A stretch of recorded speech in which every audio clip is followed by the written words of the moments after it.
Joint here.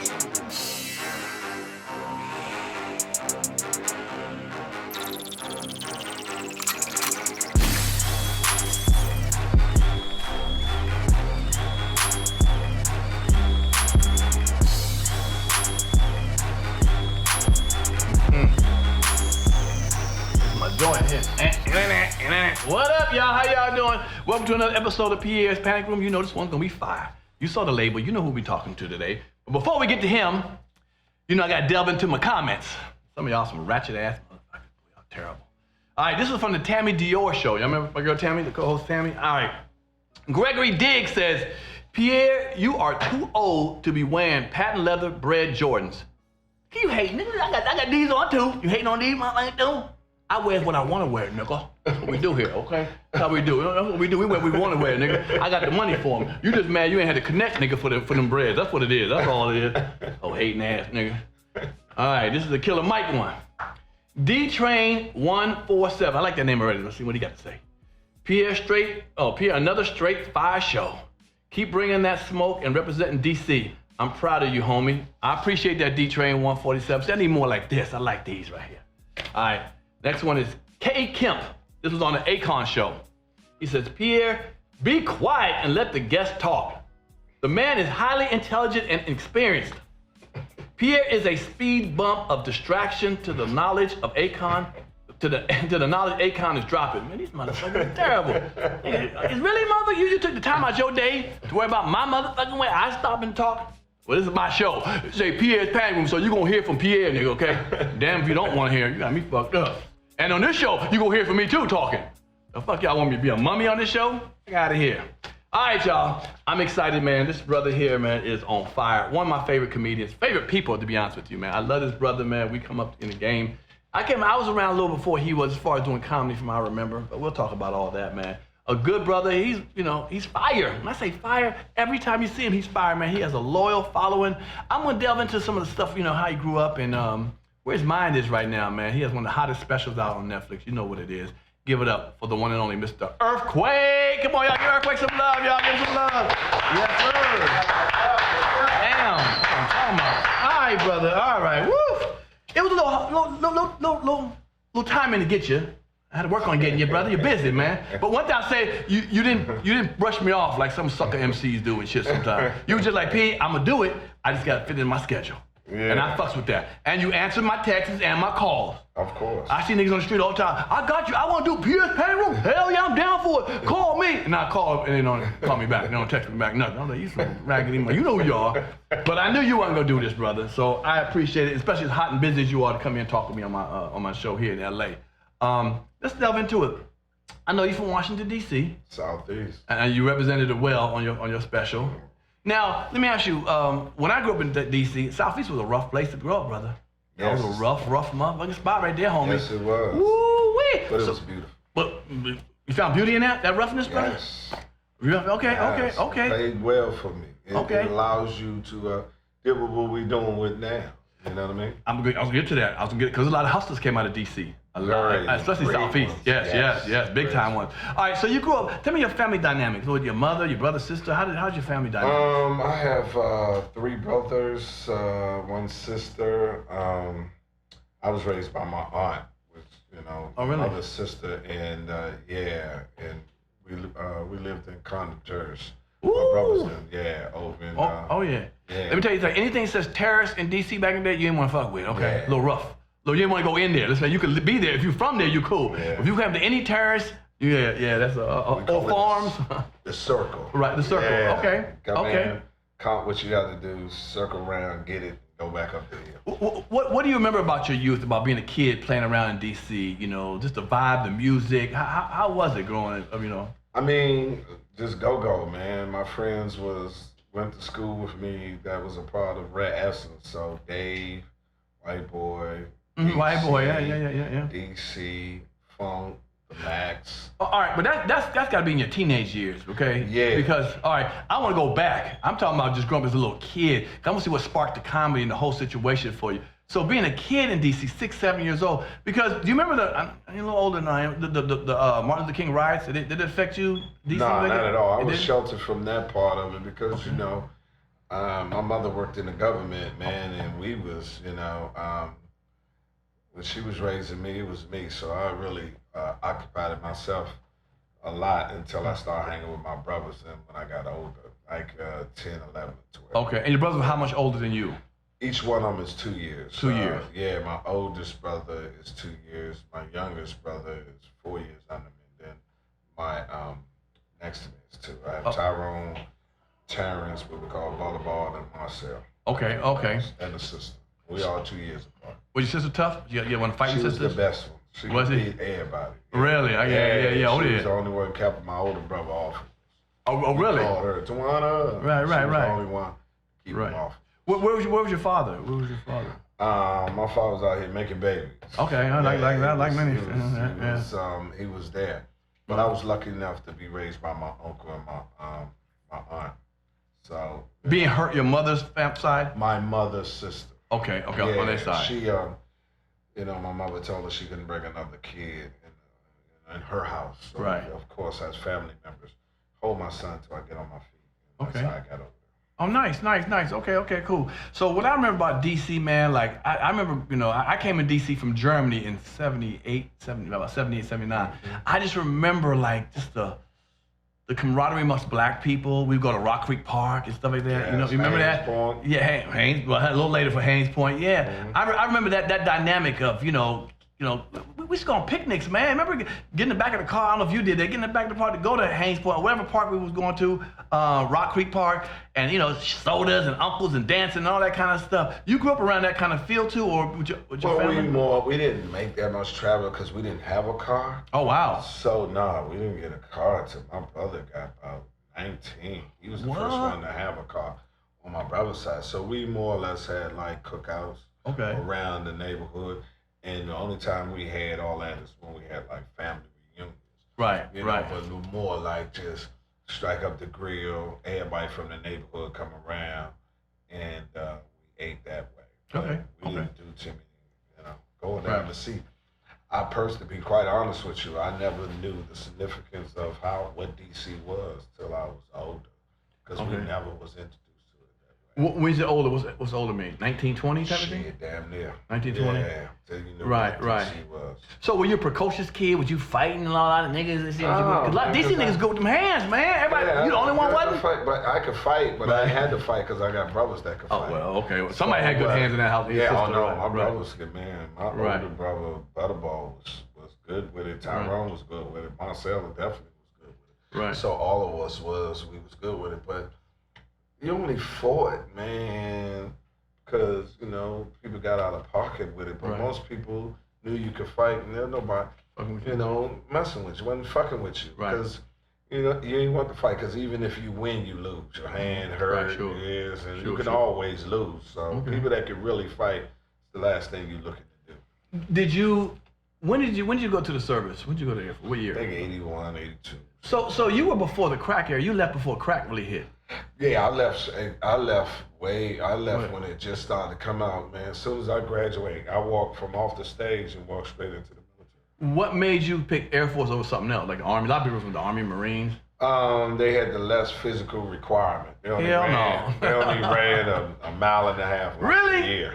So I said that's where I want. That's what you want to do. Yeah, because the Marines had to run like 11 miles. Okay. And I wasn't getting on no boat. Right. Came over here, so that was out. Right. So, and then the Army ran, I think back at that time, 7 or 8. But the Air Force was the closest shit to a civilian job out of all the military. Right, sure. So, when I seen that, I said, this is where I wanted to go. Okay. Let me go a step back. Look, because grew up in D.C. Were you either a Redskin or a Cowboy fan? Because you had to be one of those, player. And I would never be a cowboy. What the? Man, get him off the show, man. Let's get the show wrapped shit up. I was doing the Klan first. What? Let's wrap this shit out. Any nigga that's a cowboy fan from D.C. is a sellout. Them motherfuckers turn the microphone down here. Some nigga, some Redskin fucked their girl, and they never have forgave them. You understand? They didn't get love from their parents because the game was on and they ignored them. So they had to find a team. This is the way they get back at their parents. Damn. You got a lot of cowboy fans that never left that D.C., ain't never been to Texas, more or less Dallas. You true? All right, I'm right, motherfucker. Damn, shit. You a little rough on us. But no, I used to be a Cowboy fan until about 1991, and I was like, man, whatever. But I felt like when you were in DC, you had to be the Redskin or Cowboy fan. Yeah. Like, what? It was what it was. So my brother is a turncoat. Is it a turncoat? Yeah. Oh man. Slipped But once they got Jerry Jones, I stopped fucking with him, man. That dude was a little. He was the best thing we ever had. Yeah. Was he we Jerry love Jones? Jerry Jones. Wow, really? Oh, he's great. Oh wow. Please let him stay the GM and everything. Oh shit. Please. Speaking of something that people outside of DC don't understand, and then let me ask you, because you gotta be from DC to really understand it. What do you think it was the reason that we love Marion Barry so much, man? I mean, he was a great man. I mean, he gave back to the community. He had summer jobs. True that. He had affordable housing. Mm-hmm. He instituted the free lunch program, the early pre-K program. Yeah, he got high, but who hasn't? You know what I'm saying? Who hasn't, goddammit? Now, if we gonna bring up, I'd rather have a motherfucker getting high doing something for people than a motherfucker straight ain't robbing the people. Speaking on, come on now, speak on it. So yeah, he was a man of it. And see, I'm from DC. You don't tell us who we should have. There you go. We decide. So a lot of people will never understand how we still voted for Marion Barry. Second term. Even though a second term that he was getting hot, which it was a setup. Right. Come on now. Come on. Come on. Goddamn cocaine. That's the American way. Come on now. So I'm sitting here because they set him up. Because TMZ caught an L when they tried to call him the crack mayor died. Yeah. Niggas went off on TMZ. They had to pull that down and apologize. You goddamn right. I mean, you don't do that too. Oh, he's an alcoholic. Right. You know what I mean? Right. So don't take advantage of the man for his addiction, but look at the deeds of his work. Right. And it showed. And that's why. And we, DC, we don't follow other people's rules. There you go. Man. If that man is good to us and he did what it is and he apologized and he going to get help, he shouldn't lose his job. Well, you know a lot of people didn't want to hear, listen. If you watch the tape, when he has that crack pipe, he asked her, "How do you use this?" Yeah. A crackhead would know how to use it. Yeah. So he asked her, "How do you?" Now, what I will say was, Mary Barry chased that pussy. Well, ain't nothing wrong with that. Chase that monkey. Ain't no thing. Wrong with God. That's what you down here for. Is that what he did? Yeah, a woman. Heterosexual man got to stop being targeted. I love it. But yeah, that's why some people outside of DC don't understand. Like, why you let him back again? I said, man, shut up. You got to be from DC to understand. And you said it eloquently. He helped out. He got a lot of programs for the black people. Man. He was one of the first ones to tell, because he was down with, I think he was out in South Carolina, somebody. Snick, he started with Snick and John Lewis, and they sent him to DC, Mary Barry, to change around, because a lot of DC people, the white folks, had the jobs, and they would go out the weekend, they'd go to Virginia or Maryland or something. And Mary Barry said, no, we got people who live right here. Black folks, they need jobs. And when he came in about maybe 77, 78, whatever he came in, he flipped that shit around. Yeah. It was about damn near 70% black people were in the government. Yes, he now, did. They might have minor jobs, but he said, no, you're going to work in the government. You live right here too. We're not going to let them jobs go outside. Exactly. And the white folks were mad as hell at him too. Hell yeah, he was mad about it. Yeah. They had to get him. And he did a beautiful job with that. Were you known as a joner, capper, snapper? That's what they call us around. You talking about? I was all right. My brothers are better than I. Really? So when you got older brothers, they done already set the precedents that you don't have to do shit. So we have older brothers, but my brother Tyrone was the best at it. But we snapped. Right. We joned on each other. Yeah, but I was precise with mine. Okay. You know what I mean? Okay. Now forward back to the talking about the Air Force. You had a little bit of like a Muhammad Ali moment. What you mean? You didn't want to fight the white man or the brown man or something. You said, I ain't fighting that over there, nigga. You got me fucked up. I'm here to wash dishes. I mean, just like the inner city, I picked my fights. You gotta understand, it was first of all, I was at the end of my list. Okay. Yeah, so they did what they call stop loss. Stop loss is where they keep anyone that has significant or major jobs that was wartime jobs. They can, by that long ass contract you signed, you needed a lawyer. You see, really, an act of Congress. They keep you from getting out. Okay. So if people don't understand about the first war, was the reason why we went Desert Storm is because Saddam Hussein went into Kuwait to take the oil. And I don't give a fuck how much oil he took. I ain't even have a car. So that ain't my fucking fight. You better send BP over that bitch. Okay. Exxon. That ain't my fight. Okay. And I joined the military to go to school. I could have stayed in D.C. to get shot at. Hell no.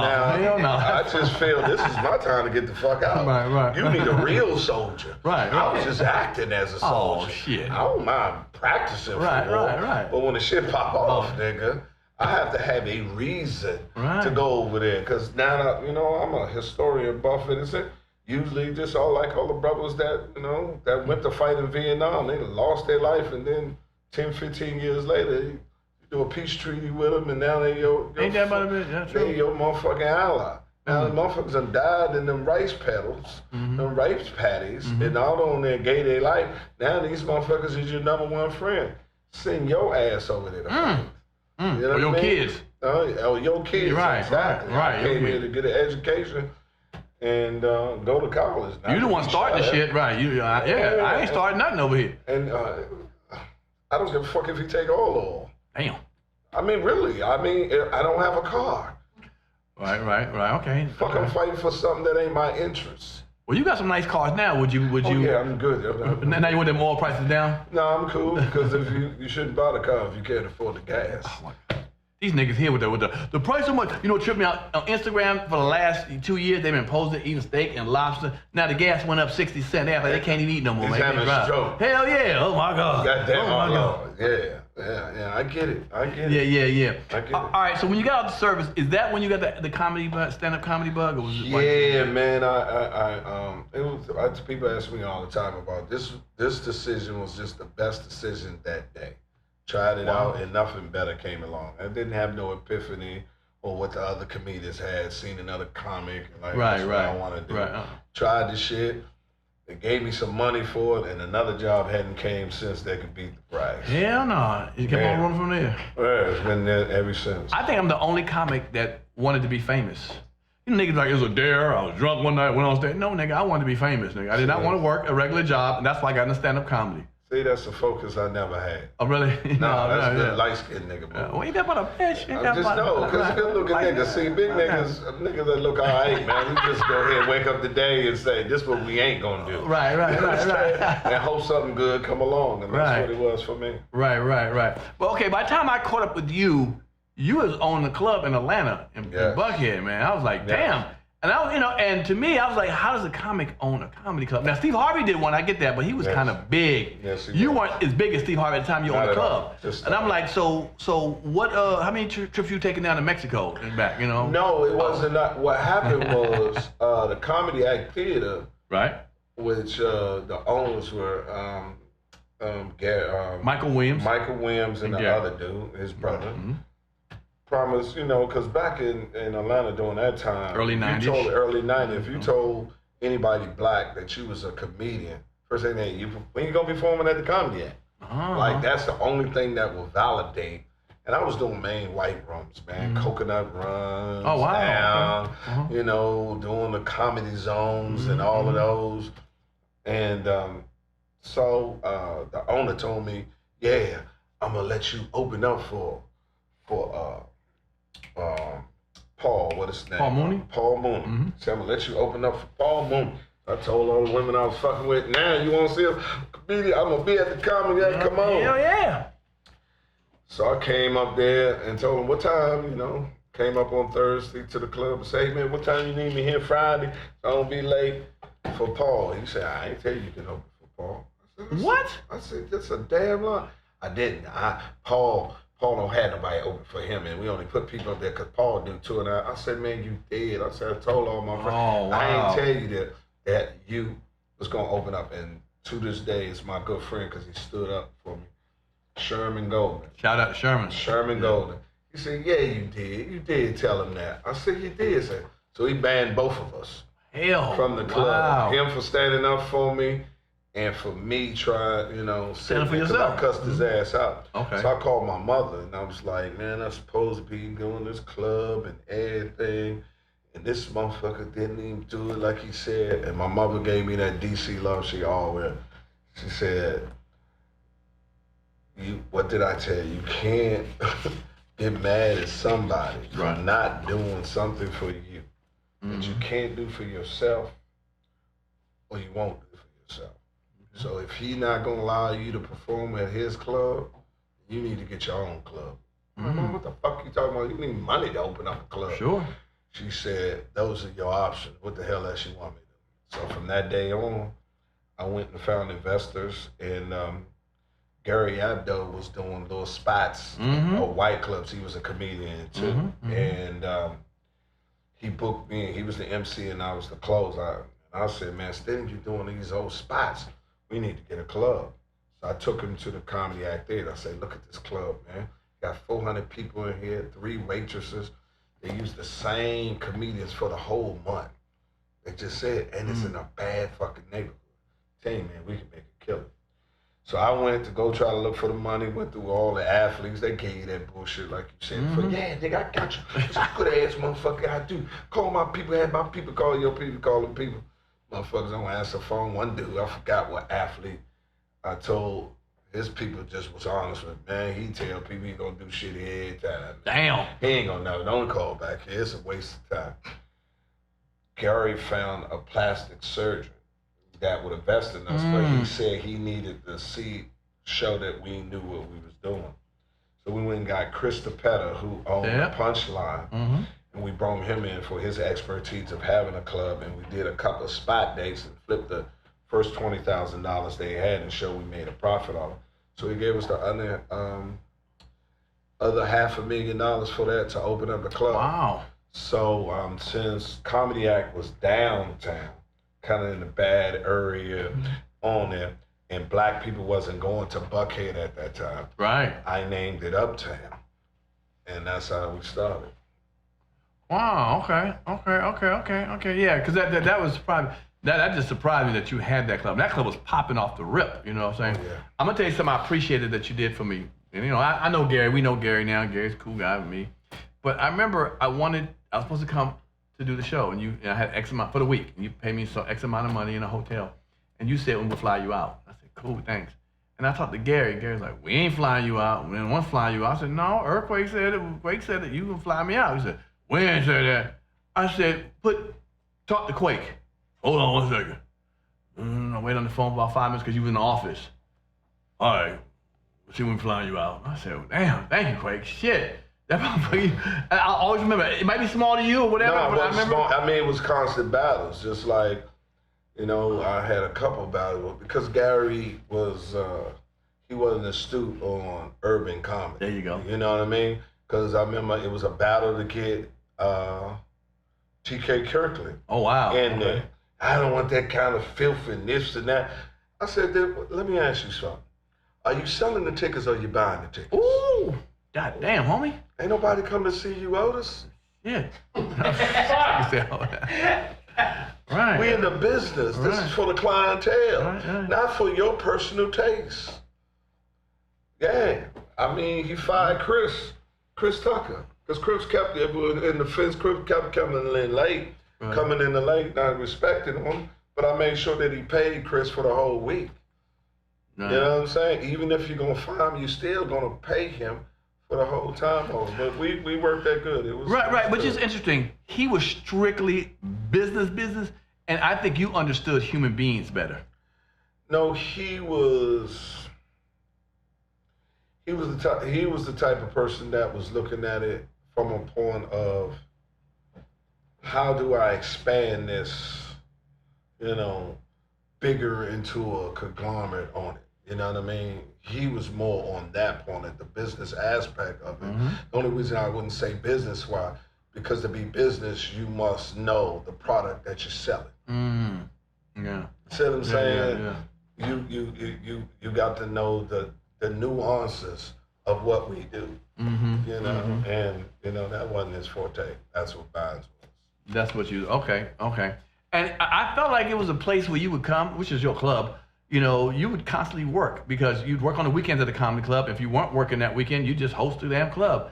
But you did the dirty shit that Steve Harvey did. You damn near outshunned the comedians that was working on the show. Nigga, you tore it up before they got on. You had no breather. Nigga, the feature couldn't follow you. Why you was like that, man? Well, you gotta understand, when I first opened up my comedy club, the Comedy Act Theater told all black comedians if they was to work my club, they can't work the Comedy Act. Damn.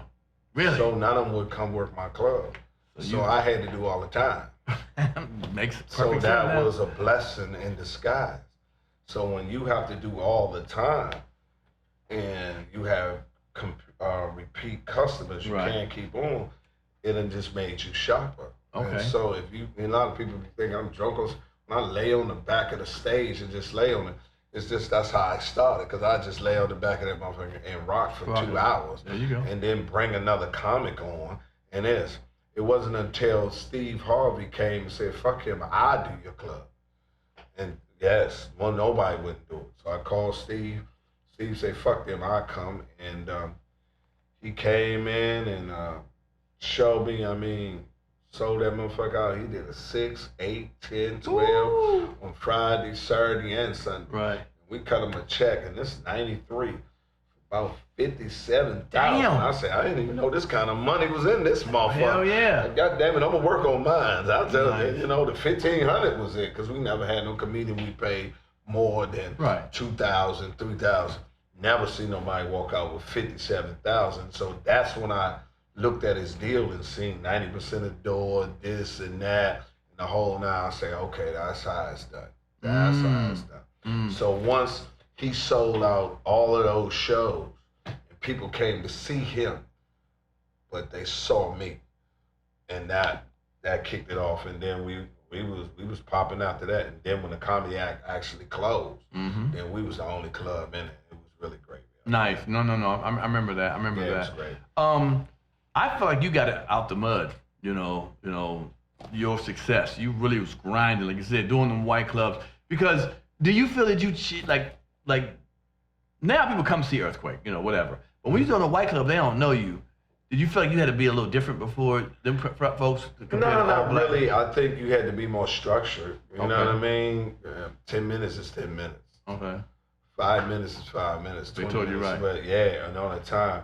And back then, you couldn't be as loose as we are now. Okay. They monitor your profanity. Damn sure couldn't go nigga. Right. Then it was during that time where the headliner looked over your show before you could do it. Don't talk about this, don't talk about that, sure. talk about this, talk about that. Well, motherfucker, what do you want me to talk about?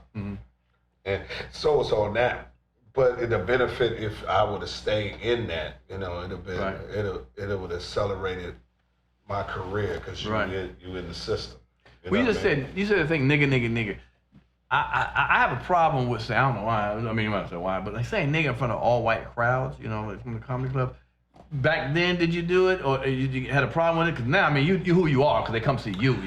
They held it back. I mean, when you, of course you don't do it, you don't put the flavor on them all. It's more for me, back then, it was more like hospital food compared to a soul food restaurant. Okay. Same chicken, but it ain't had that much seasoning. So it on, just because you're constituents, you know what I mean?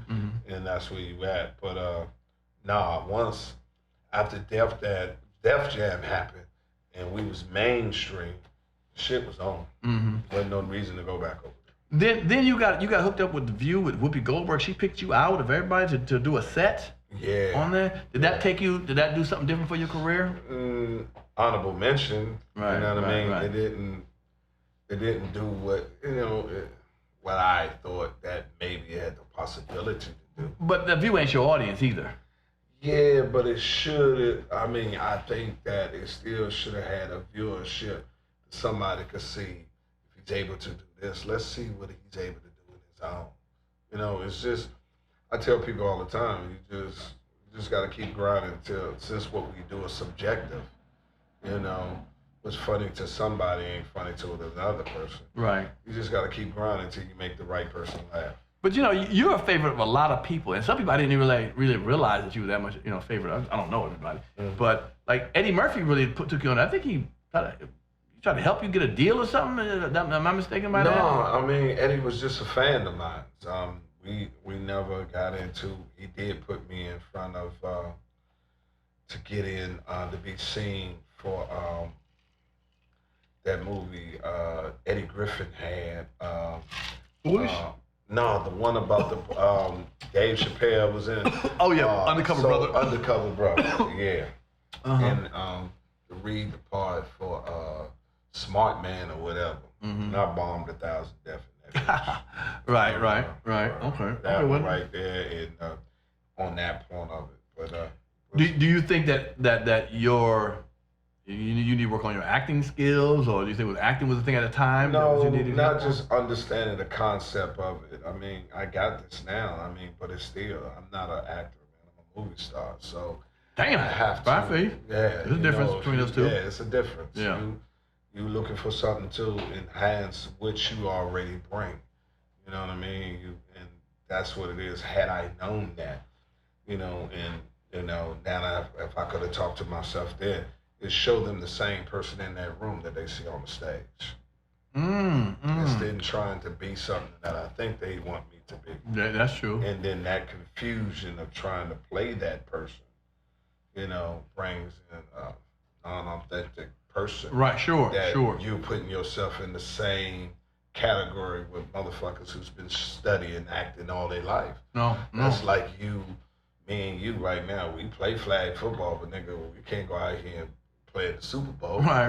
Been there the whole time. So you need to play your game in that game, and hope someone recognize that and highlight that. Because if you look at any of people that's superstars on our levels, which I mean by comedy, all they doing is enhancing who they were in a fictitious movie. I think a lot of times, the problem with comedians trying to be actors is we're so used to doing monologues and not dialogue. And so we don't know when to pause or take a break and stuff. And we feel like if we hear silence, some problem, as I told comics a lot of times, when you're on a show, when you're doing a club and it's quiet, they're listening. That means it's good. It's not a bad thing, but we're so, as a black crowd, because black people are like, nigga, you may be funny, every joke, but it'd be like, you come out so bam, bam, bam, bam, bam, bam, bam. I've seen some comics like Chappelle, he'll take a while, sit there and chill, shit, I wish I could. You're like, damn, right, the pressure is so crazy, so maybe, not saying with your acting, I don't know how it was, but I think sometimes comics are trying to, instead of relax, and take a pause, Right. And, it's definitely a different muscle. Right. It is. It's the different ones, but mine's, that too is true too, but you also lose the identity who you are. You can slow it up, say, now I see it. You know what I mean? This is how it needs to be delivered. It's a skill. Yeah, you can still have the ferocity of the words, but you gotta learn how to pause too. Exactly. I remember doing some of the hip hop movies I did, and a couple of actors, rest in peace, A.J. Johnson. He was trying to work. He was doing a stand up in our scenes at times, and I was like, oh, you don't have to have the last word. Sometimes he would snap. I could say, are you going home? Like, yeah, and I'm like, I'll see you tomorrow. And he'd say, okay, but he'd be like, okay, you white ass, and just he'd add some bullshit to it. I'm like, dude, you're just trying to snap, nigga. You know what I'm saying? It's like, so I think a lot of times because we're so used to being by ourselves on stage, getting all the energy and the love, that we feel like every line, we forget it's a partnership. True. You listen, you talk. You listen, you talk. So conversation. Conversational with that. That's cool. Let me go back, because since now you're taking to your whole nother level. What is your favorite places to perform, venues-wise? A comedy club, a theater, or an arena? I love a comedy club. Yeah, me too. Because that's where I write. You know what I mean? Arenas, definitely. 15,000 people. Yeah, arenas, definitely, and theaters also. There's no place to play. You know what I mean? I myself personally, you don't play there because you don't want to lose 15,000 people. Ooh. You don't want to lose 4,000 people. So you can lose 200, 300? 200, I'm strong enough. Get them back. To control 200. Right. You understand? I can cut, but there's too many when you talk about 4,000, so that is not to be played with. Right. Too many motherfuckers I see in arenas and theaters are too casual fucking with it, and they dealing with fire, because if you fuck around and lose them, them boos gonna come hard than a motherfucker. Right. And so I don't play when it comes. You know, it's funny you say that. When I do a comedy club, I feel like I can talk and be me. As a, you know, I'll be like, you ever have a girl, when you're in the arena, you ever see a girl walk down the street? That's not how I normally talk, but you're trying to fill that whole 15,000 seat up, you know what I'm saying? So I agree with you. As far as me, I'd rather have a comedy club, 300 people packed up, crunched up with me all around me. It's right intimacy. Here. Right, intimacy, right. And I feel like I can talk and, and if I bring extra energy, it's fills that room up big time, opposed to having to do that. For me, the comedy club now is what my open mic was. You see what I'm saying? Mm-hmm. So the process is get it right at the comedy club. Mm-hmm. So it's perfected for the theater in the arena. Mm-hmm. So instead of have to go to, open mic or a spot right here. I got 6, 7 goddamn shows in North Carolina, say Charlie Goodnight. By 7 shows, man, I'm sharp. Nigga. All these things done. It's back to back, hitting it on here. Yes. Now I take this out, I put this in, and you can play with it, and it's there. How do you handle not having a good show? You do so many of them. Does it still get to you? You say, hey, man, that's part of the game, and move on? Nah. No? I don't never want to accept less than my back. It carries with me. Because once you start to accept it, then you're going to accept it. That makes sense. Then you're going to wake up in the morning like, how in the fuck I got here? Deteriorating, people coming to see you, and lackluster of what you used to be. You just don't. So, I take it very personal, and I do. Bad shows, we ain't having back to back. I know that's right. How do you get yourself up mentally, or what do you do when you do? I've seen you on some big concerts with some heavy hitters. The big dogs, the Lavelles and the Samoas and all them. DC Curry and all them. How do you get your mind together, or work, or what do you think of? What goes through your mind when you have to follow all that? When you're the last comic of all that smoke and all that heat in front of you?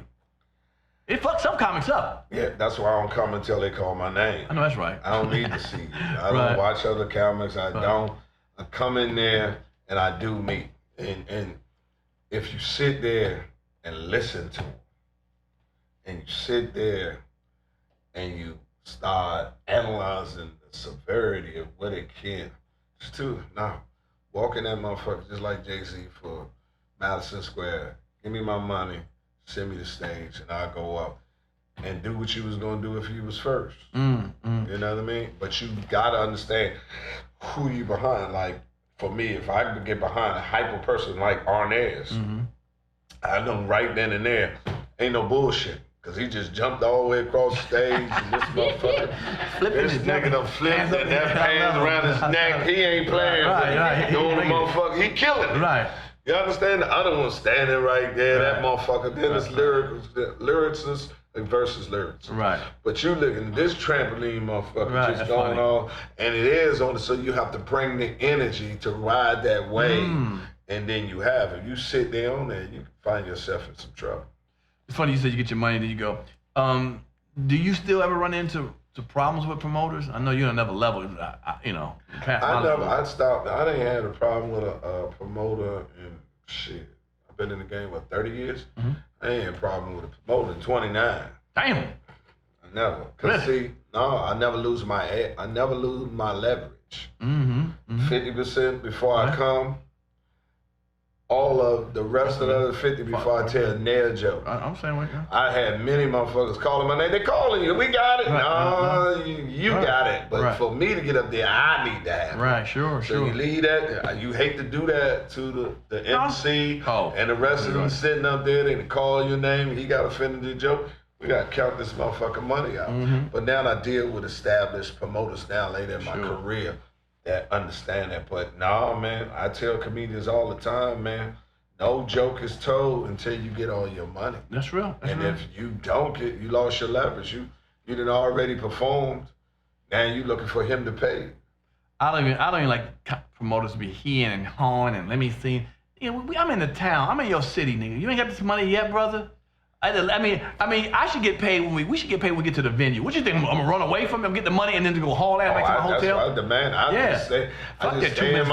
just stay in my motherfucking dressing room. I know that's right. He'll come to me. He gotta come because they about to call my name.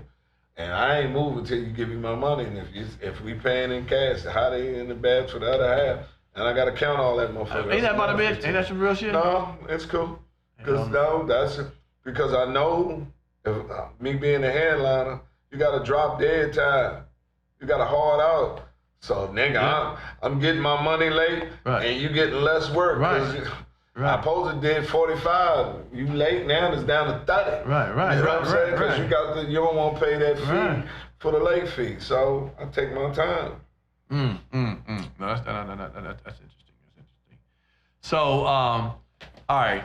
So let's talk about what's really going on. I mean, you talking about what you do, big as you are, and people walking on stage. Well, come on, man. A DC nigga would have did what? Oh man. Come on, you ain't gotta say. Now, not you did it. What would a DC nigga? Now, I would do the same thing he did. Right, I would get paid. I'm saying, people say, what do you do, nigga? I'm like, I would have done the same thing he did because, you know, and I said I wasn't gonna talk. But, nigga, you already been slapped, so can't get the slap back. Right. You know what I'm saying? Been done. So all you can do now is be compensated for the slap. There you go. You know what I mean? And that's the end of the story on that part. You know, the ignorant niggas that I know was like, oh, to whoop this out of the fight. But first, and to do what? You fought him to prove to what? The two ignorant niggas up there acting foolish in front of the world? Could not one of them take the higher road after the slap already happened? Without being a sucker? Every nigga that said that they would have went on and whooped the nigga ass, in my humble opinion, would have never been in that position because they wouldn't have been hosting. Watch out now. Hosting Oscars. Because to be in that position, you must have made great decisions to be in that position. Come on now, I like that. An ignorant position at open mic. Right. You would never make it. There it is now. To make great decisions. Somebody speaking the truth up here. At the fucking Oscars. So you would never be a presenter at an Oscars if that was your mindset. For you to be fighting at the Oscars with this man They talking about getting slapped at the Hot Wing joint. That's what they talking about. Exactly. Okay, at Hot Wing with over damn channel. Somebody changing the channel of the game and shit. Exactly. Yeah, that time you might slap him and get into a fist fight, but at the Oscars, you was a fool for that, man. That man showed you. I'm so glad he taught me personally, if I'm ever, God forbid, I'll be in that situation, but how to handle it at that point, because the professionalism and your options are all open. If you slap them and throw them back, you're limited in options. Come on now. Your options are limited. You don't have the sentiments among the people, nor do you have the financial gain if you want to go that way. And to me, when you say I'd have fought him back, not you, but somebody say I fought him back, to prove what? To who? That you was a cold-blooded nigga? First of all, you don't get out of a 20-person radius all year long, nigga, okay? Don't know more than 20 people know your monkey ass and shit, you know what I'm saying? And to prove to who? Another nigga sitting at home in Chicago or Detroit or Mississippi or something that you was a bad motherfucker. He's an ignorant motherfucker. I don't even have conversation with them type of people because I believe in choices is choices and great decisions are great decisions. Chris has made all great decisions in his life and that was another one. These people that you're talking about haven't and they wouldn't even get to that point. To get the opportunity to do that. Okay. I give you props. Well, you're a level-headed man. So here's a question. And I'm being, saying this in a respectful way. I've seen you do a lot of stuff, brother. Really, so top of the line stuff. You've gotten yourself from the mud to where you are. You're one of the top comedians. You've been working for a long time. What is it that you feel that not clicking, that you ain't where you want to be? There's a level you want to be that you may think of. Let's be honest. There's a level. I'm where I want to be. Exactly where you want to be? Of course. God will put me wherever. What kills me about motherfuckers is I never needed nobody to validate my success. Okay. My peers do that every day. When I watch them on there and I'm like, hey, motherfucker, so I don't need a TV show, a movie. I love my special, but this is what I've been doing the whole time. Success is within yourself. I think a lot of people feel that you need certain commercial accomplishments to validate who you are. And I always say, quantity does not define quality. Just because you got 15,000 motherfuckers coming seeing you and there's only 400 coming to see me, I never take it that you're a better comedian than I am. It is right there. It's just that more motherfuckers know about you than they know about me. Right. I never put that. So when people come to me and say you should be here and there, had I had the success that's happening for me now and the things that come for me early in my career, I wouldn't be here today. Okay. Because the mental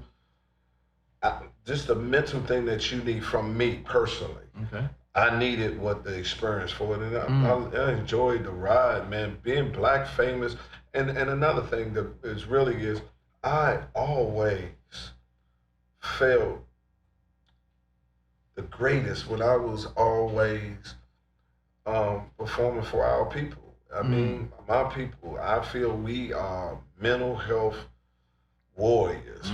They come have a hard day, hard week, and they come in that motherfucker, have a drink, we swing and laugh their ass off, give them a different perspective, bro. And we are on the front line. We right below the preachers. We give them what they need, man, for the laughter to go on. And that is success more than anything. I personally think that we as comedians, especially black comedians, don't know how many motherfucking homes we kept together, how many murders we prevented, giving different perspective. I was gonna fuck you up, but man, see Pierre, and I'm laughing my ass. I'm gonna give a different. Listen, I ain't even gonna fuck with you. I'm good. You understand? You cannot devalue that, and some people need a TV show to validate that. Mine is knowing what I did for my people, and that's the 90% of the people that come see me. Of coming and performing for them and bringing that laughter to them, that made me successful. Okay, well, I don't know if it's the same question in a different way, but do you ever feel you overlooked? Do you ever think you've been overlooked at all? I put it this way. Until Dave came, no one ever extended an opportunity. Okay. Because the only difference between every comedian who, quote, is successful is a person that had an opportunity that they cashed in on. That's it. Okay. They had an opportunity that they cashed in on. And cashing in on that opportunity allowed them to get more opportunities. Well, then do you blame yourself for not cashing in on opportunity? Like you said, you had that reading in front of those people and you didn't do well, so maybe them other comics would have done well, and that's why they moved on and you didn't. No, because that ain't what, you can't give a opportunity and you don't make that one and another opportunity don't come. A lot of people could have did what Dave did before. Dave said, hey, I'm gonna use my weight as me being Dave Chappelle, and I'm gonna highlight you and bring the people who love me to say, yeah, I know you love me, but look at him. That opportunity was all there. But you have some comedians get to that level and get in that motherfucker and close the window. They say, you know anybody else funny? Nah, all them niggas died. I'm the only nigga that's alive. Ain't such thing as another funny motherfucker. Mine, all mine. All mine. Or they employ comedians that they know don't have a shot. Wow, okay. Now let's talk about this special on Netflix called Legendary, which everyone's talking about. You know, thing been out, you told up. I feel, again, I'm outside looking in, that this was almost like the way you approached this was like a do or die situation. Like this was your chance. If you don't hit this one, man, you may be relegated to whatever level you on and not the next level. Because I feel like you're on the next level. Am I correct? Did you bring that heat in there for that situation? Well, I understand the severity of this opportunity and what it was. And of course, I knew if I did just play the way I play, you know, it would do well. And thank God that it did. But man, listen, once I got the call, I knew that right here, this the shot. The shot, okay. This is the fucking shot. You act like it. You got that right. You act like it, man. You came out blazing, brother. Man, it was the shot. And you know, I took every obstacle that was there. I shot it at home. Yep. Shout out to DC Bethesda. I stayed around my people. I didn't isolate myself. Because when you take it there, everybody touching you and everything. Because I'm a comic. When I go, man, I go and nobody else is with me. It's time to get on stage. I go do I want to do it at home. And I don't give a fuck who's there. You're not gonna break my focus. You know what I'm saying? I don't care who, family members, whatever, ain't gonna break. And the only thing I had one objective: just do you, and I can live with the results. And that's what I wasn't trying to impress nobody. Let's do you. Well, let me tell you, I've seen you many times, and I felt like you were just being EarthQuake. I've seen you be that funny before, brother. That ain't nothing. It wasn't surprising to me. People go, oh my God, EarthQuake. Like, nigga, that's what he normally does. And I'm not kissing your ass. I'm being honest with you. I've seen you, motherfucker. Like, that's what EarthQuake does. I've been around him before. It just happened to be Dave Chappelle. Documented. Putting you exactly on Netflix. Documented. See it, you know what I'm saying? On a big picture. I think that was what it was like, damn. You know, like this man is, you know, this is finally his coming out part. White folks probably got to know you a lot better than they had before, right? Oh, that's it. And let me tell you, man, I always do metaphors. And what you said is so true. All my people, especially my fans, see my thing and say, this is what EarthQuake been doing the last 30 years. And metaphorically, I took it as, it's like a shark in an aquarium. Okay. Motherfucker, people come say, that's a great white shark. That motherfucker, he's a man killer. And then they leave. That's what I'm saying about my stand-up. People come see me, funny than the motherfucker. I could be on the show with kill all these niggas. But it had no residual effect other than that night. Come on now, I feel it. I feel you. No other thing, but he was just the funniest motherfucker at that show. Ain't nobody call up or know nothing. Equivalent, metaphorically, like, we came to see that shark. What Dave did is, I'm gonna go in that aquarium, take that shark out, and put him in the ocean. Right. Now everybody seen him. And that's what he did. He's like, no, I'm not gonna lie, I'm gonna show you what he is for the world to see. And I'm not gonna leave him in an aquarium, I'm putting in this great white in this fucking ocean. And we went and ate up all them guppies that was in front of us. Watch your mouth, man. And watch the rest your mouth. of them ate their ass up. And now motherfuckers like, damn, there's a great white in this ocean. The fans that he's been a great white. Other people, I didn't know a great white exists. But everybody, other peers, he's been a great white. And metaphorically, that's how I see it. Man, I got to give a shout out to Dave for doing that, man, for reaching back. Because there's people on this level that could have been done that for us, for people, and didn't do it. So I've always seen him as a humble guy. I'm always a big fan of his, man. I really am. How did he get to you? Like, out of all, you know, I know you got a couple other comics, but how did he make you the first one? Well, knew each other? We knew each other because I owned a club, and I booked him. Gary and I booked at the club, and we was paying him so much money more than we paid any of these motherfucking comedians. I was like, I got to go see who is this motherfucker. And then that's when I found out he was Baby Jesus. And I no, he was our LeBron. Right. The motherfucker was good. And I picked him up, took him to all the press. I never took other comedians to the press run unless we was friends. And I didn't know him, and I sit him on, and I took him. And then when I brung him up, and I brung him on stage, and I saw his shit, I was like, okay, this motherfucker's the real deal. Oh yeah. He came up with this joke that, how did they come up with the word nigga? Come on, man. Come on, that was classic. He broke that. He told me he wrote that joke that week to do it at the club. No, really? Yes. Yeah, that's a legendary joke. Oh man, that bit is so. If you can find it, it's one of the best. See a certain comedian you wrote like, what the fuck, nigga? How did I miss that one? The shit was so brilliant. So we knew each other that whole time. So I got a call from my agent. And they said the president of Netflix want to know, can they get your number? Because they want to give it to Dave. Dave want to call you. And they just did a verbal agreement to shoot your special on Netflix. So I thought they was trying to punk me when them promos. Right. I'm like, yeah, get a nigga the number. I don't give a fuck. Right. About 10 minutes later, hey man, this is Dave Chappelle. Listen to me. You'll give me the honor to produce your special, whatever. I'll say, yeah, hell yeah. And then he got me paid. Nice. And he got me paid. Nice. And we did it, man. And it was so. That's why I say it's God's time, because when we shot it, it was just lifting the mask mandate up at the time. And then after I shot it, the new variant came and they shut it back down. And shit, we shot the first one. He was like, man, you can do whatever you want to do on the second one. We got it on the first one. Well, here's a beautiful thing. I'm going to say, not really, but he put his neck out on the line for you, and you delivered. Yes. What a combination. Yes. And you were the first one that came out.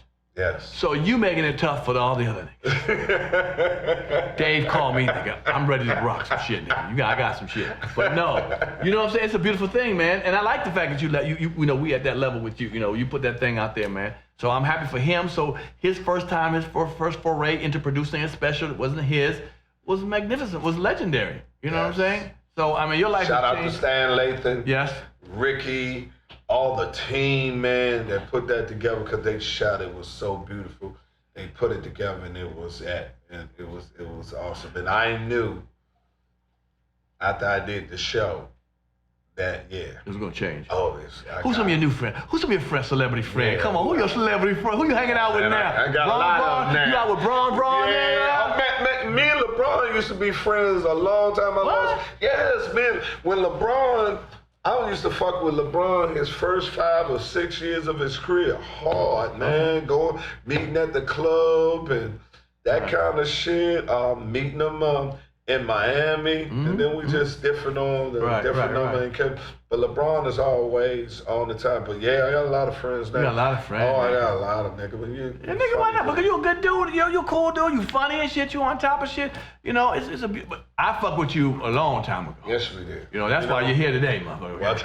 Okay, fuck that. I ain't meet you 2 weeks ago when the special came out, nigga. Whatever it came. Right. Fuck that. We go history, man. But no. We brothers, man. No, man. I love it. I love it, man. So let me ask you. I guess you said it. I'm gonna say, what would you be the perfect position you could be in now? But you want to be here. What are we looking for you, man? Well, I'm gonna do a TV show, of course. What? Yeah, I'm sitcom? gonna do a sitcom. Oh, I'm gonna do some movies. Okay. When I find the right off. But I'm also going to prepare. I'm going for my first time ever. I'm going on tour. My tour. It's called Legendary. Nice. Me, Donnell Rollins. We're doing 20 cities. Okay. My tour. You know, a lot of motherfuckers say they on tour and you see the shit.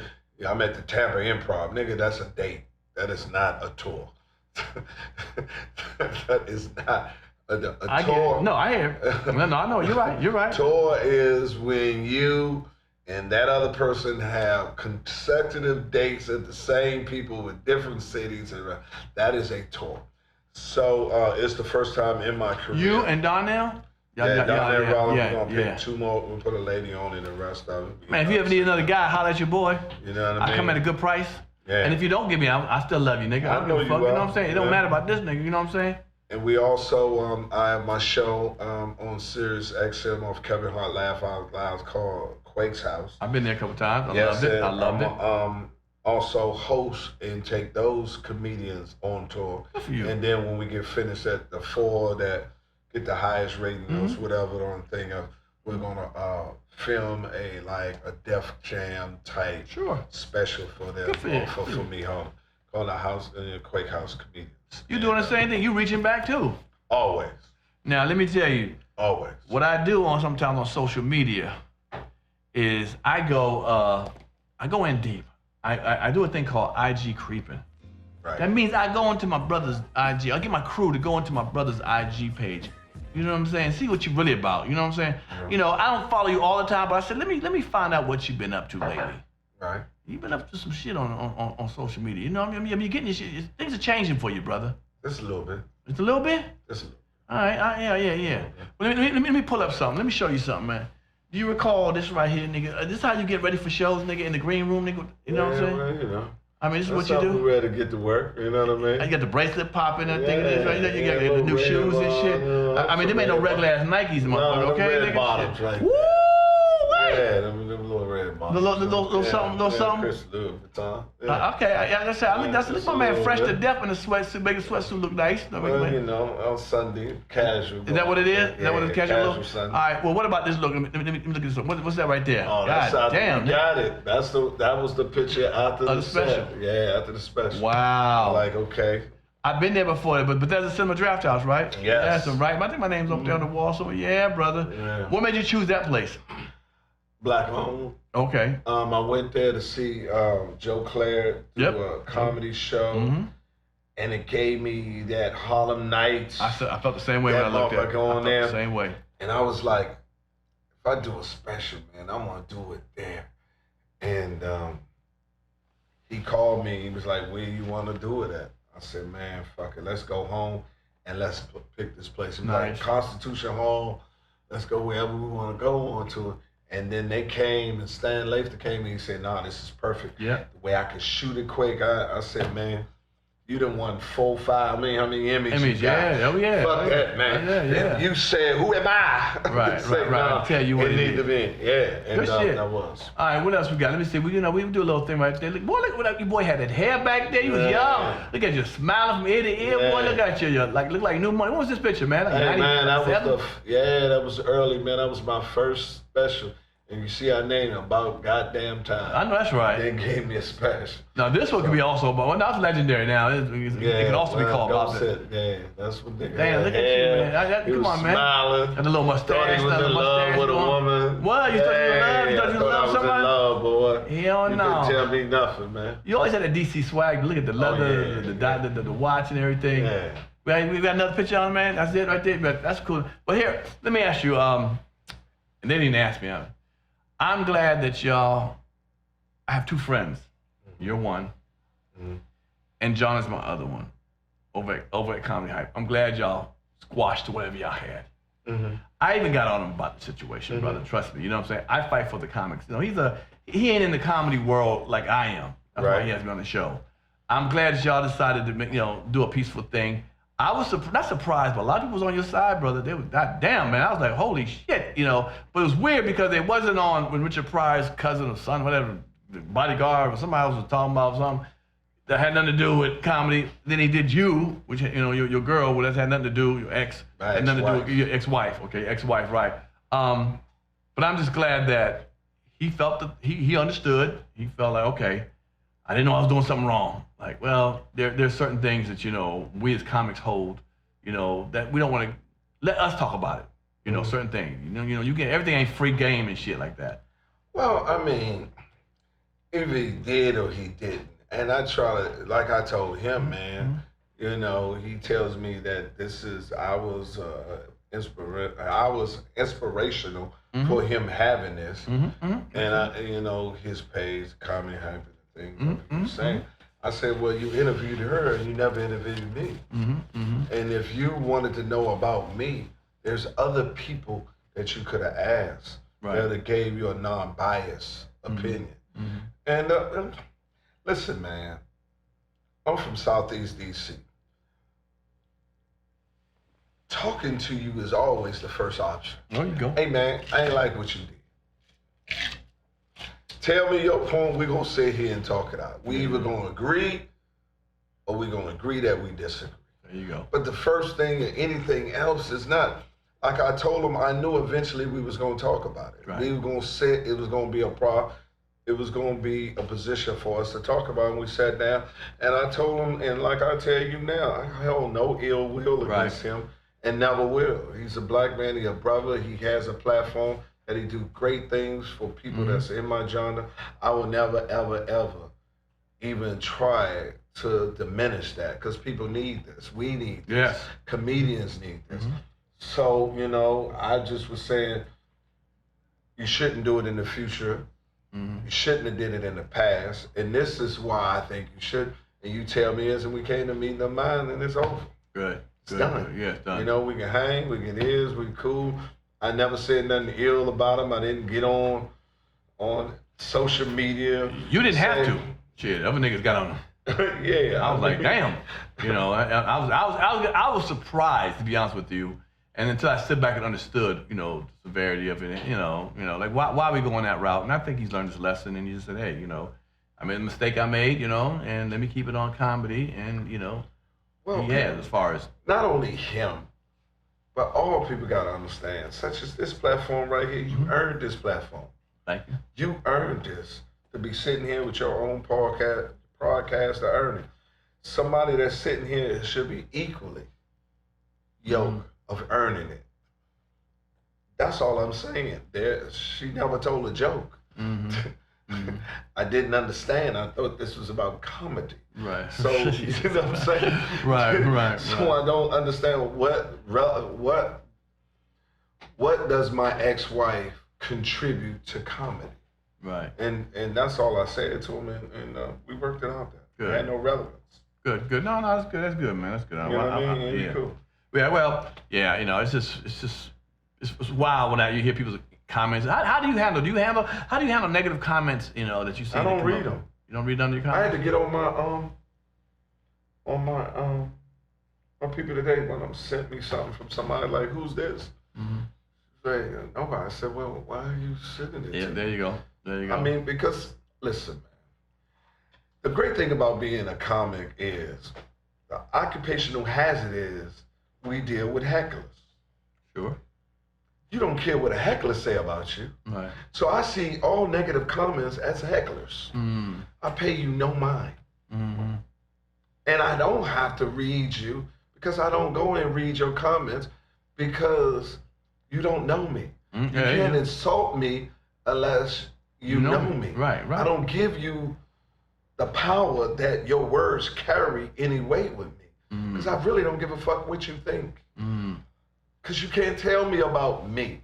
Now, if you want to come and ask me why I said that, I will give you why I said or whatever I said or whatever I did, and we will sit here and have this conversation. But you're not just going to sit here and criticize my life without you exposing yours. There it is, boy. There it is. I ain't no going to sit here and like, "Quake, you shouldn't have said this." Well, motherfucker, what did you say? Right. See, I don't give a fuck what you said. Ooh. So I won't be over there to comment on what you said. Nice. Because I know I'm not in a position to criticize you. That is not my role in life. Because there's only one person that you are here to live up to their expectation, and that's God. Everybody else is optional. And I take the option not to give a fuck. There you go. I don't give a fuck. I mean, so I don't read it. I don't get into it. Some people that I hear shit of, I love to debate and say, if you feel this way, then I'm gonna throw you this. And what about this off of it? But when you just sit here and tell me what I shouldn't have said or how I should have did it, you're not in my shoes. You don't know the circumstance, nor did you ask me why I did it. You form your own opinion. Since you form your own opinion, you already disqualified yourself from me. I ain't listening to you. Wow. Okay. I ain't listening to you at all. You can go fuck with somebody else. Talk to your woman. That's who the motherfucker that needs to hear your point of view. I don't need your half on my rent for my standard of living. Damn. Well, that's that. Yeah. Well, I like that. And on that note, let's find some. I got a thing. I spin a wheel. I give my guest a chance to spin this wheel, and whatever it falls on, you got to play the game, brother. You in Hollywood, so nigga, you know the game. God damn it, the game. There's games all over the place and shit. All right. So up here we have some different things that lands on you, man, to discuss. Like, let me think. Wanted to say. A celebrity crush call. If it falls on that, you got to call up somebody you had a crush on. I'm a director. You're acting. This is an acting role. I know you have a woman. Just say you were acting. I pick up somebody and you pick on the phone and ask that how you lost your virginity. If you remember that far back, yeah, you know what I'm saying. Okay. I remember. If one got to go, either her teeth, her face, or her booty. The one you say you can live without. Find out which one. Ooh, I'm gonna see where you at. Where your loyalty falls at, nigga. Who you would change places with and why? The biggest lie you ever told. So any one of them stories you just told me. Will work, nigga. Have we do that again? No. Something you want to get off your chest. You know, what's that? You know, and the biggest secret. So when you spin it, give them a drum roll. Everybody give them a spin and give it a DC spin. And let's see where it falls after. Spin that sucker like a DC spin. There you go. Face, teeth, or booty? Which one? So now you have a girl. Yes. You got to be with her. You got to marry. This woman you got to marry. Yes. Okay, this is your married woman. You ain't no other choice. Yes. And whatever you say you don't want, I mean, you can live without, you can't change it. You can't say, well, I'll get it fixed another time. Nah, I got you. Either her teeth, like teeth a lot, or you say, or booty. She could be a flat, I mean, look like she was laying on the floor all her life and shit, you know what I'm saying? Or she got a cute face. Okay. Which one can you say I can live without? The teeth. So she got raggedy ass teeth. God nigga? damn it, I don't want to have no teeth. What? She can be fine as hell and a nice booty with no fucked up teeth? That's a potential throat goat. Ooh. You understand? Damn. We can work. You understand? No teeth, no distractions, nothing in there. Nothing but gumming me all day long. So you just want to know what that mouth will do? Oh, that mouth going, ain't nothing else can do. Ain't nothing in the way. Hell no. Got no teeth. Okay. That's a potential throat goat. Okay, so you need the face and you need the booty. Come on, man. You need the face and the booty. That's a blessing. So you just keep your Fine mouth shut. face, big ass, right. No teeth. Woo! God damn it, shit. She got texture. What day we getting married? Okay. what the shit? No Damn. teeth in the way? Damn. Come on, nigga, straight in there. I don't want you getting no dentures. Ooh, wait. I ain't gonna fix them up. Ooh. We can't afford it. You know what I'm saying? Shit. I'm gonna think about that. You know what? I would say face. She could be ugly as a motherfucker. She look like you in the face, nigga. She got straight teeth and a booty. I think I deal with it. No, man. Yeah, I was like, fuck damn, that. ain't you EarthQuake sister? No. Quake at her? Quake at her? No. The teeth. The teeth can go. Teeth can go. Man, the fact I appreciate you coming, what we do is we have a swag bag for our guests. Oh, look at I got a bag here of goodies. Everything in here is made by black persons, black product up in here, okay? Okay. So you put it out, you read it, you see it, give a shout out to the black people, whoever wrote it. So there it is. That's how I like to give my guests something. This is what we got first. God damn. What's first? Pull out this boy. Whatever you want to pull out first. What it is, what it is. That's the camera right there. Something on here, what I got on pull here? out. Okay, of course, first. a man gonna pull out a book. What's that say? My 100 homies and phonies. Hollywood. Of Hollywood. I wrote a book called My 100 Homies and Phonies of Hollywood. That's all the celebrities I met, the 100 celebrities I met, who was cool, who wasn't shit. I believe you in that page, you in that book, brother. Oh, shit, Okay, that's one. What else we got in there? What's up there? Coffee. That's coffee. You drink coffee? Coffee, I brother. can use this when I'm moving my drugs. Yo, hell no. Yeah. You know that's from Tabby Boney. Remember the DC rapper? Yeah. Yeah, his family makes coffee, man. What? You know Tabby Boney, you remember that? Yeah, I know Tabby put it in the pocket. Remember that? Put it in the pocket? I'll put it in the pocket. Yeah. That's that pocket. Yeah, there it is right there. Yeah. That's Drop it in family there. made. That's family made. Come on, what else we got in there? What do we got here? What's this card? I don't know. Maybe his card for the. Oh, his product. card. Okay, That's yeah. extra shit. Okay, yeah. Okay, a T-shirt. Okay, let's see what size. Yeah, hope they. What? Oh, Official, yeah. brother. Oh, official. Pierre's Panic. Panic room, yes. The panic room is in here. It's extra large. You fit there, right? You fit there. Extra large. Yeah, you know it in there. That extra large, we can get it in there. There's something else in Give there. it to me. I mean, Yeah. They might have got in my bag. I think I ain't got shit else. Well, hold on, man. There better be something else in there. Somebody in there done came in here and got me. Oh, pull that out there. Pull that. What's in there? This right here, the Pull it out. bracelet. Look what it says. The name is somebody made that for you specifically, brother. Oh, man. It ain't no junky ass bracelet either. That's a real bracelet, brother. We don't do that. So just, God damn it, man. Okay, who's that? Who that say? On the back of it, got tell my you. glasses on it. Oh shit, you blind? EarthQuake, thank you for the support. I am grateful for your business. Oh well, okay. Well, the business. I gave you the business. Her name is Celestial Goddess. Okay. Sister, brother. Look at that bracelet. What? Look at that boy looking good, boy. Look at bang, bang, bang, bang. EarthQuake was in his house. There it is. Come on over here and put this bracelet somewhere back. Oh, well, damn. Okay, she might. She just might, man. Yeah. Hey, Quake, thank you so much for coming down, man, to my my LA version of Pierre's Panic Room, man. I love you like a brother, man. I really mean that. And I really mean that, man. I really, really mean that. I appreciate you coming, man. I'm just surprised when my guests come through, but you, brother, I was like, man, I want Quake, man. And you're at your hottest now. You didn't have to come, brother. You did not have to come. You could have, gave me the brush off, but you came, man, and you supported me. And I think that's a testament of who you are as a man, really as a person, man. You said you coming, and you coming, and you came, and you did it. My man. Come on, brother. Like, you know what I'm saying? Home, I love you, man. Same here. And the best of it, and it's the joint, man. Anything you do. That's your camera right there. Tell me where they can get you at, reach you at right there. Bro. Hey, listen, this is your boy EarthQuake. You can follow me on Instagram at The Real EarthQuake, and also listen to me on Sirius XM on Kevin Hart's Laugh Out Loud, Quake House, 1 to 3 Pacific, 4 to 6 Eastern Standard Time. There it is. Come see it. There it is. Yo, another crushing episode of Pierre's Panic Room, LA. We did it in LA right here. Thank y'all for supporting it, man. If you like the show, man, hit the notification bell or the subscribe button, man. Hit it up, man. Let's do this again, man. I appreciate y'all, man. Every week we got a fire-ass guest, and this was no different, man. Thank y'all for checking it out, man, and we'll see you later, man. Holla.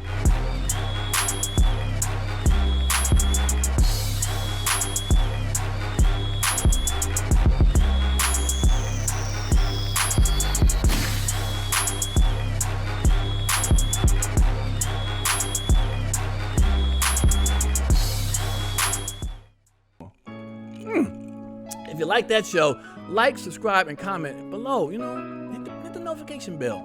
Hit the subscribe button, man. We want you around. Appreciate it.